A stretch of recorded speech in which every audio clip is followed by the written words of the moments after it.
Ladies and gentlemen, welcome back to yet another episode.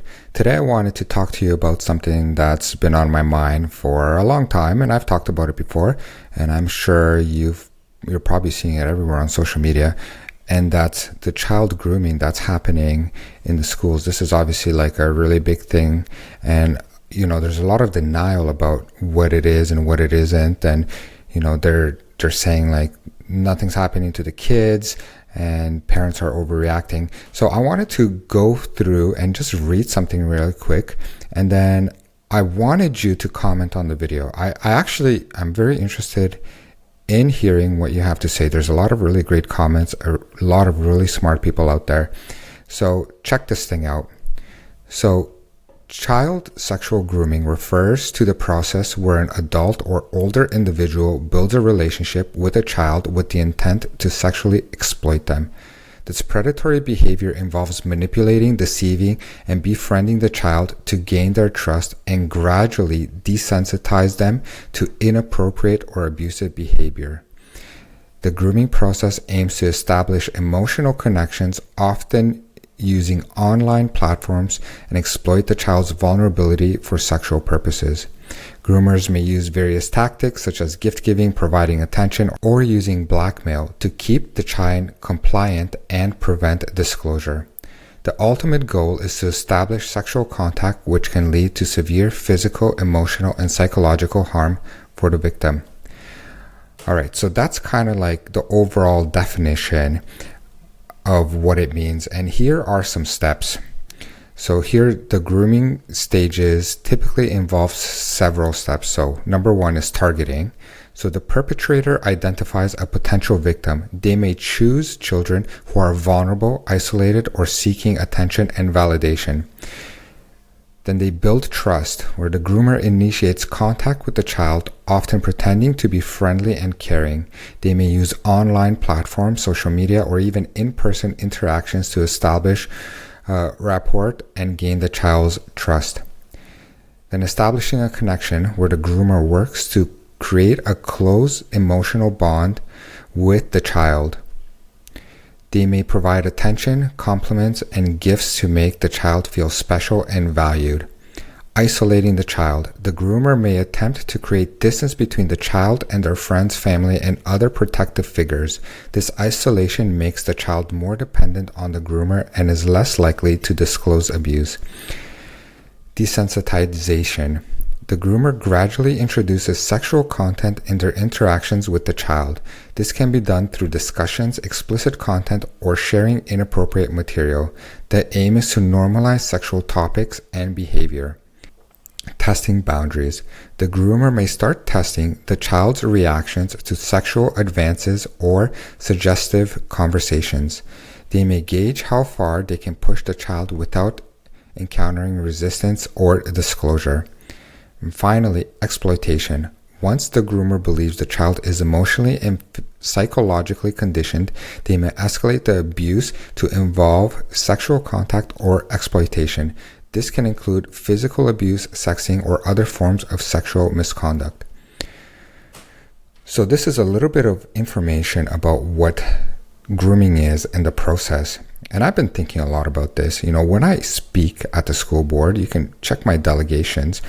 I'll put the link in the description. I talk about the school board constantly having sexual conversations with children. They even sent out surveys for my daughters to fill out, asking them what their sexuality is, what their sexual orientation is, etc. And I find these highly inappropriate. Now, under the guise of this LGBTQ, there are organizations being brought into the school to have conversations with the kids. There are different organizations that specialize in different things. I believe one is called the Be Real movement.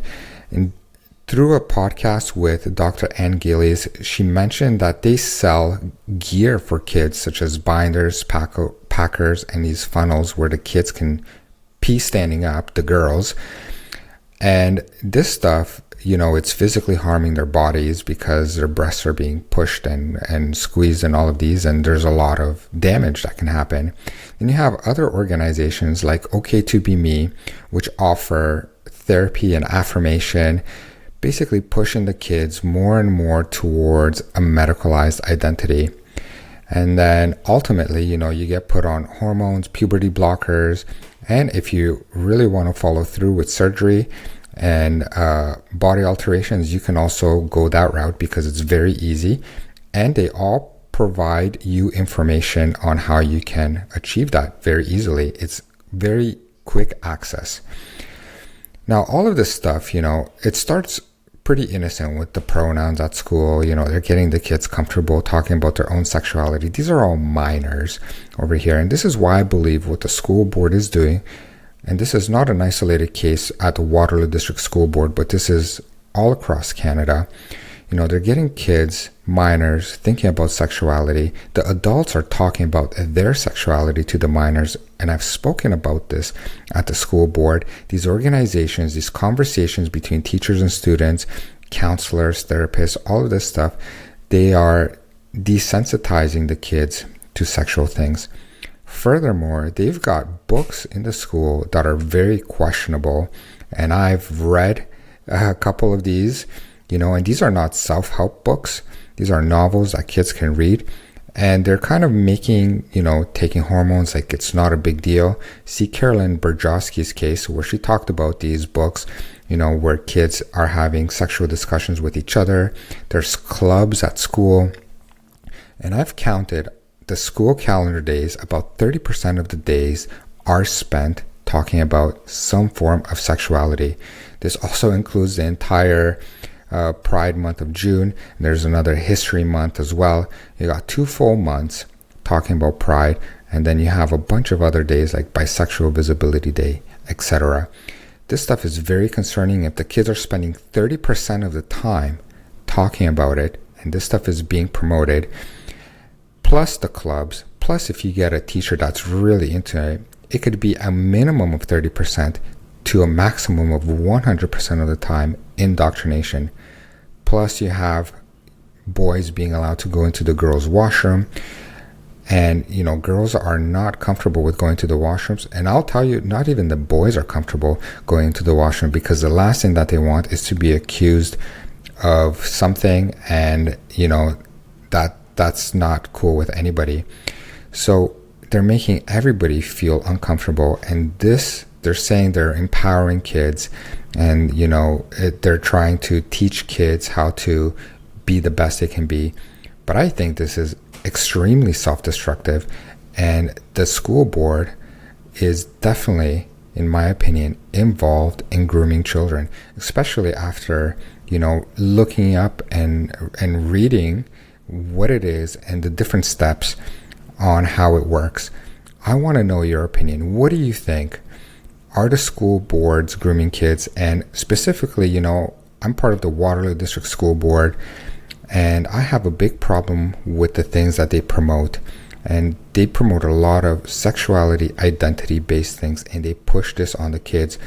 So I think the very vulnerable kids, the most vulnerable ones, like part of the process that I said, the target is vulnerable kids, kids who do not have strong parents, parents who are, indoctrinated as well, as thinking that what they're doing is helping their child, and kids that maybe don't have parents and they fall into the school system.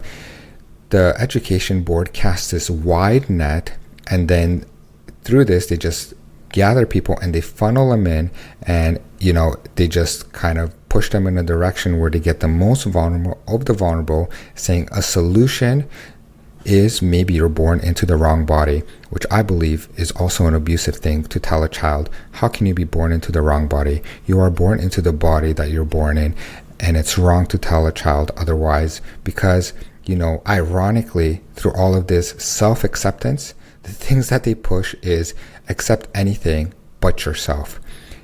So any other identity is okay except yourself. So, they bring in these, the kids are trusting with the teachers, so they build this trust, they establish connections, and they just go from there. They take advantage of the kids. And also in their policy, if a child wishes to transition, AP 1235 states that parents do not need to be told. And they're saying that parents can bring harm to the child if they find out.